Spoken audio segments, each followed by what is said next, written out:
Bueno, visto que a comparecencia súa parece que rematou e non respondeu a nada, volvemos a empezar. Vostede é un exemplo claro do fraude electoral do seu partido nas eleccións municipais en Moaña, e a súa área creo que é a guinda que colma o pastel. Resulta que vostedes falan de contención de gasto e os informes e os técnicos e os grupos da oposición decimos e reiteramos que vostedes están endebedando este concello en preto de 150.000 euros mensuais. Se non é así, rebátamo con datos e con números. Vostede fala de que teñen política económica e nós nos preguntamos como se pode falar de xestión e boa xestión económica cando carecen de orzamentos, cando é a línea principal de calquera política económica é a presentación dos orzamentos, e a día de hoxe non é que nin os aprobaran, é que non presentaron nada. E lle reitero, o correo co borrador tampouco chegou. Pero se presentaron unos, si no me lo recuerdan, el anterior concejal sí necesita llegar al borrador. Como? El anterior concejal necesita llegar al borrador del ayuntamiento. Estás equivocada. O anterior concejal...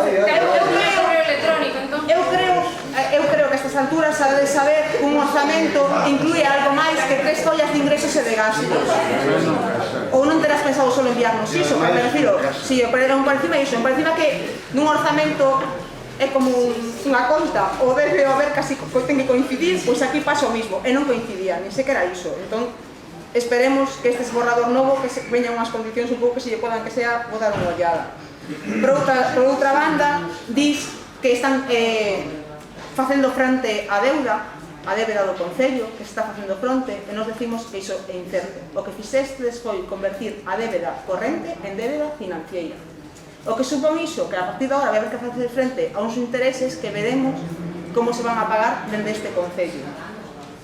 Por iso mesmo, cando empecemos a amortizar o interese e o capital, depois falamos, cando en puntos os préstemos en vigor. Como?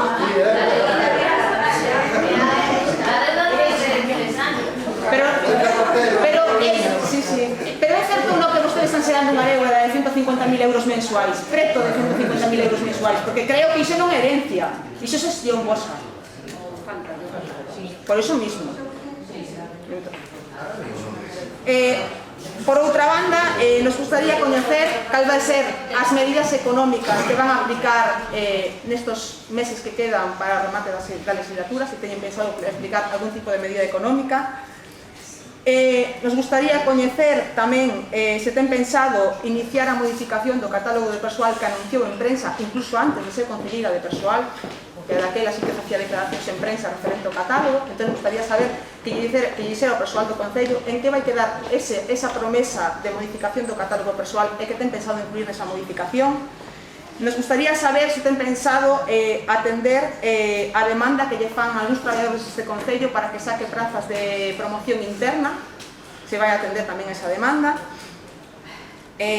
Tamén queríamos saber das medidas que se contemplan no seu programa en materia de economía e facenda, se ten pensado aplicar algo do que aquí pon, porque en 3 anos non o fixeron, igual agora aplican todas de golpe, pero que nos diga que medidas ten pensado aplicar. En lo referente ás mocións presentadas polo Grupo Socialista en materia económica, creo que lle debería caer a cara de vergonza falar de circunstancia económica das familias cando trouxemos unha moción a este pleno para establecer unhas deduccións e unhas reduccións e non se trouxe unha vez sola, se trouxe en novembro de 2012 e se volveu a traer en decembro de 2013, porque resulta que en secretaría, en intervención, non sabían de que estábamos a falar. Entón, me pregunto, a día de hoxe, en que fase da tramitación está esa moción e se teñen pensado aplicar ou non, porque aquí vostedes votaron por unanimidade, igual que os grupos que estamos aquí. Entón, o que non se pode facer é votar por unanimidade, decir en prensa que nos preocupa moito a situación das familias, que resulta que ter esta moción guardada no caixón como leva desde novembro de 2012. Eso nos gustaría saber que tamén que nos respondera. Tamén nos gustaría saber que trámites fixo para o cumplimento da moción tamén presentada por este grupo para fraccionar o IBI, según vostedes se pode fraccionar, a moción se lle dixe naquele momento que ia máis aló, falaba de que o veciño, de acordo coa oficina que se encarga da recaudación, establecera o pago por cuotas en función das circunstancias económicas que teñen para adecuado, é dicir, aquí o que interesa e non é que recargar os veciños con intereses de mora porque non fagan frente ás cuotas, sino facilitar ese pago. Se se fixo algo nese sentido.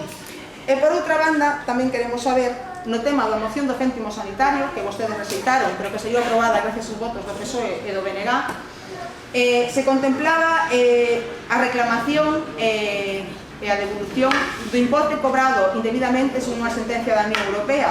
Entón, se nos pode indicar, uns meses despois de que se aprobou, se nos pode indicar a canto ascenden as facturas deste Concello nos últimos 4 anos en concepto de combustible, que tal como se acordou na moción, teñen que ser susceptibles de reclamación.